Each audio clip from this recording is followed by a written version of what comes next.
So we are a few weeks into autumn, but I live in the South. And sometimes it's hard to feel like you're in the fall spirit with the weather still being pretty warm. Although it is starting to cool off a bit, thank God. So today we're going to chat about some ways that you can romanticize fall, even if you're not in a beautiful New England countryside, watching the leaves fall and feeling the crisp air. Because let's be real, all those fall movies and Pinterest boards don't look like where most of us live. Immersing yourself in the fall feeling takes more than just decorations. It takes all the senses. I don't just want to see fall in my home. I want to feel it, taste it, hear it, and smell it too.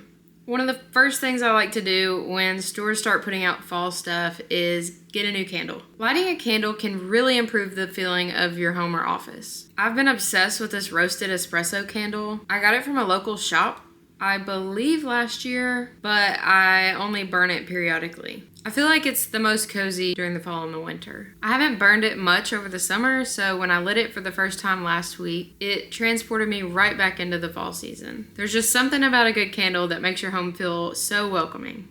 Another thing you can do is search for a good fall playlist on Apple Music or YouTube or wherever you listen. It may take a few clicks to find the perfect playlist, but when you do, it really just sets the mood in your home. I love doing this when I'm cleaning around the house or just doing tedious things around the house that don't feel super cozy. So now that we've got our candle and our music and the vibes are set, next we had to make a festive fall drink. I am a cold brew girly and I normally just drink it black, but I recently tried a pumpkin spice latte and I actually really enjoyed it. I didn't expect to. So today we're making a pumpkin cream cold brew. This is the Delight Pumpkin Pie Creamer, which we're just gonna froth with a milk frother. Then you just pour your cold brew and pour it right on top. I've been drinking stock cold brew for probably a couple years now, and I really just love the flavor. It's unsweetened, so when you add the creamer, it's not overbearing. So once I've got my candle burning, my music playing, and my fun fall coffee, I always love to make a seasonal bucket list. You can find inspiration on Pinterest, Instagram, or wherever you prefer, but the first thing I do is think about some categories that I want and start there. Also, here's a picture of my fall vision board that kind of goes along with my bucket list. These are my categories: movies and shows, places to go and fall festivals near me, food and drinks to DIY, and finally things to do. A lot of the things I included are probably cliche, or you'll probably see them on a lot of fall bucket lists, but I wanted to choose some easy things that I knew I could accomplish. That way, I won't feel disappointed at the end of the season if I didn't check off as many as I wanted to. Some top things on the list include watching Casper, having a Harry Potter marathon, going to a craft show or a festival, making a DIY pumpkin cream cold brew, roasting hot dogs and making s'mores on our fire pit, do a fall or Halloween puzzle. And I saw this idea on a reel recently, but I really want to take some spooky photos each year and use them as Halloween decorations. I'll have to pop up some inspiration pictures, but basically their family took spooky pictures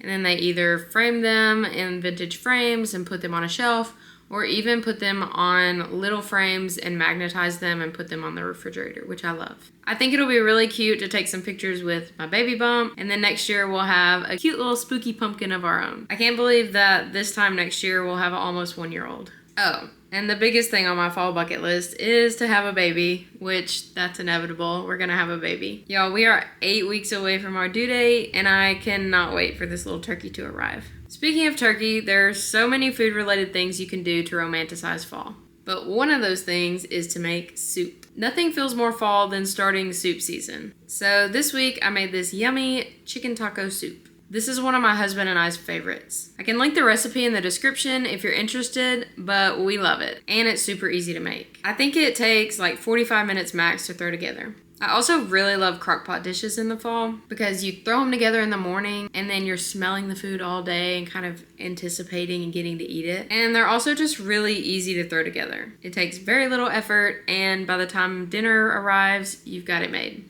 Another thing I've been trying to do to get in the fall spirit is to make a fall-themed dessert or treat at least every couple weeks. It just feels so cozy to bake something warm. This week I had some very ripe bananas, so I made banana bread in this skull-shaped mini loaf pan. Even though banana bread isn't traditionally a fall thing, I think it counts because they're skull-shaped, right?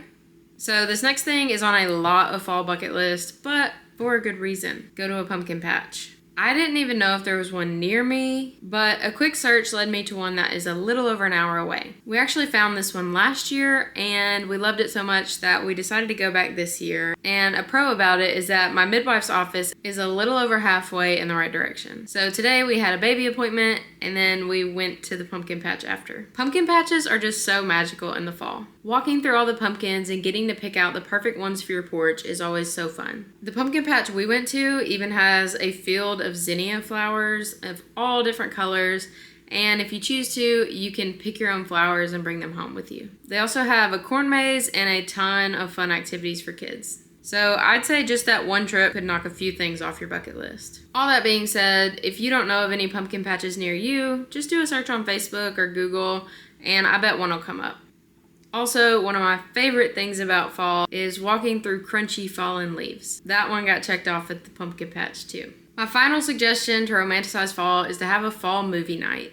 That can be customized to your preferences. You may be a horror movie fall person, maybe you just want fall vibes, so if that's the case, you could watch The Breakfast Club. Or if you're like me, you really love the nostalgia of watching Halloween shows and movies from your childhood like Casper and Scooby-Doo. Whatever your style is, make some homemade popcorn, grab your favorite candy and a cozy blanket, and curl up in bed to watch your movies. Maybe even light your fall candle next to you while you watch your movie, and that way you have the fall scent too. Another thing I've thought of is having a pumpkin carving / movie night in your living room. Just put some trash bags down and carve pumpkins with your family while you watch your favorite movies. I hope this video helps you get into the fall spirit, and I hope you have the best fall. Let me know in the comments what your go-to fall traditions are, or maybe just leave some leaf emojis if you've made it this far. Thanks guys, I'll see you in the next one.